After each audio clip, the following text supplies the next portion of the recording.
Assalamu alaikum wa rahmatullahi ta'ala barakatuh. Sunana Hamdiya Sidi Sharif. Zan yi magana ne akan abubuwan da nake ganin suna faruwa tsakanin jiya da yau. Mutane da gidan jaridu kuna ta magana akan kotu ta yanke hukuncin shari'ar da muke yi. Wannan ba gaskiya bane. Kotu bata yanke hukunci ba, har yanzu muna nan muna sauraron shari'a kamar yadda muka fara. Ba wani hukuncin da aka yanke.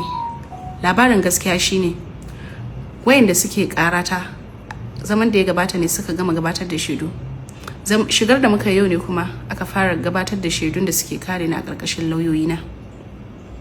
Saboda haka ba wani hukunci da kotu ta yanke, muna sauraron shari'a ne a halin yanzu. Wayanda kuma suke yada wayannan labarai, ina mai roƙonku da ku ji tsoron Allah, ku daina yada abubuwan da ba gaskiya ba. Sai kuma ku mutanen da kuke amfani da sunana a social media, ban taba Facebook ba, ban taba yin Instagram ba TikTok ba, ban taba bude account dina ba.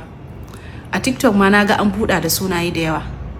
Ranar da muka shiga kotun farko, alƙali ya bada ni beli, kuma har yanzu ina kan wannan beli. Dokar belin hana ni posting a social media da dukkan wata maganganu yana ɗaya daga cikin dokokin beli na. Mai yada wani abu tsoho na ko kuma ka kwafa ka yada idan kai masoyina ne to ba taimako na kake ba. Ni za ku iya jefa na a matsala.